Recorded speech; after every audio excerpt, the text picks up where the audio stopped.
नाज़रीन कराम, सदाए हिंद उर्दू में आपका खैर मकदम है। मैं हूँ इम्तियाज़ुल्लाह खान काशफी।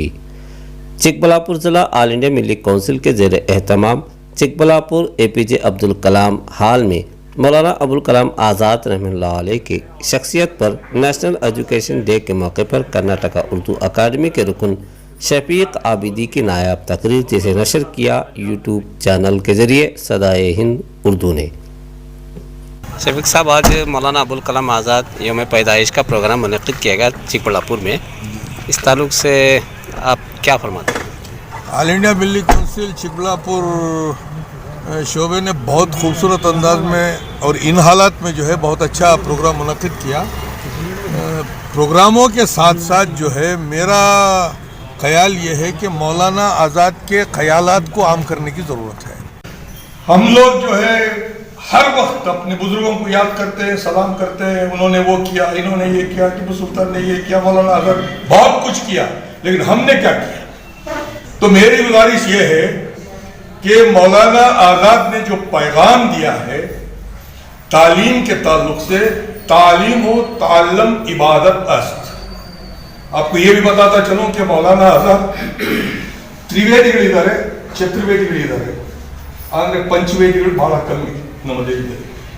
5 ವೇದಗಳು ಯಾರು ಬರೋದಿಲ್ಲ, ಮೌಲಾನಾ ಅಬುಲ್ ಕಲಾಂ ಆಜಾದ್ ಪಂಚವೇದಿ। ಯಾಕಂದ್ರೆ ಅವ್ರಿಗೆ ಅರಬಿ ಬರ್ತಾ ಇತ್ತು, ಪರ್ಷಿಯನ್ ಬರ್ತಾ ಇತ್ತು, ಇಂಗ್ಲಿಷ್ ಬರ್ತಾ ಇತ್ತು, ಉರ್ದು ಬರ್ತಾ ಇತ್ತು, ಹಿಂದಿ ಬರ್ತಾ ಇತ್ತು। ಅದ್ರ ಜೊತೆಗೆ ಅವ್ರು ಸಂಸ್ಕೃತ ಸಹ ಓದೋ ಪ್ರಯತ್ನ ಮಾಡಿದ್ರು। ಒಂದು ಪುಸ್ತಕದಲ್ಲಿ ನಾನು ಓದಿದೆ, ಅವರು 4 ಧರ್ಮಗಳು, ಮುಖ್ಯ ಧರ್ಮಗಳು, ನಮ್ಮ ದೇಶದ ಮುಖ್ಯ ಧರ್ಮಗಳು 4 ಧರ್ಮಗಳು, ಮುಸ್ಲಿಮ್ಸ್, ಕ್ರಿಶ್ಚಿಯನ್ಸ್, ಸಿಖ್ಸ್ ಅಂಡ್ ಹಿಂದೂಸ್। ಇದು 4 ಧರ್ಮಗಳು, ಮುಖ್ಯ ಧರ್ಮಗಳು। ಈ 4 ಧರ್ಮಗಳು ಪವಿತ್ರ ಪುಸ್ತಕಗಳಿಗೆ ಅವರು ಓದಿದರು। ಭಗವದ್ಗೀತೆ ಮೌಲಾನಾ ಅಬುಲ್ ಕಲಾಂ ಆಜಾದ್ ಅವರು ಓದಿ ಅದ್ರ ಬಗ್ಗೆ ಹೇಳಿದ್ದಾರೆ, ಭಗವದ್ಗೀತೆಯಲ್ಲಿ ದೇವರು ಏನೇನು ಹೇಳ್ತಿದ್ದಾನೆ। ಕ್ರಿಸ್ತರ ಬುಕ್ಕು ಬೈಬಲ್ ಅದು ಸಹ ಓದಿದ್ರು ಅವರು। ಸಿಖ್ರ ಪವಿತ್ರವಾದ ಪುಸ್ತಕ ಗುರು ಗ್ರಂಥ ಅದು ಸಹ ಓದಿದ್ರು। ಮುಸಲ್ಮಾನರ ಮುಸ್ಲಿಂ ಧರ್ಮದ ಪವಿತ್ರವಾದ ಪುಸ್ತಕ ಕುರಾನ್ ಮಜೀದ್ ಅದು ಸಹ ಓದಿದ್ರು। ಎಲ್ಲಾ ಧರ್ಮಗಳ ಪುಸ್ತಕಗಳು ಓದಿ ಅವ್ರಿಗೆ ಏನ್ ಹೇಳಿದ್ರು ಅಂದ್ರೆ, ಮನುಷ್ಯ ಫಸ್ಟ್ ಅವನು ಮನುಷ್ಯನಾಗಿ ಬದುಕಬೇಕು, ಆಮೇಲೆ ಅವನ ಧರ್ಮ। ಫಸ್ಟ್ ಅವನು ಮನುಷ್ಯ ಆಗ್ಬೇಕು, ಮನುಷ್ಯ ಆಗ್ಬೇಕಂದ್ರೆ ವಿದ್ಯಾಭ್ಯಾಸ ಬೇಕು। ಹುಸೂಲೆ ಇಲ್ಮ್ ಬೇಲಾಲಚ್।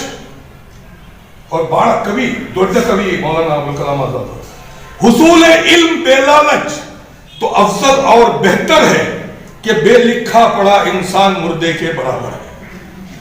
कि मौलाना अबुल कलाम आजाद अगर चाहते तो हमारे जितने भी नॉर्थ इंडियन मुस्लिम हैं वो पाकिस्तान जा सकते थे, लेकिन मौलाना अबुल कलाम आजाद की वो तकरीर जिसे अभी मौलाना ने याद दिलाया, आज भी तारीख का एक बहुत बड़ा हिस्सा बनी हुई है।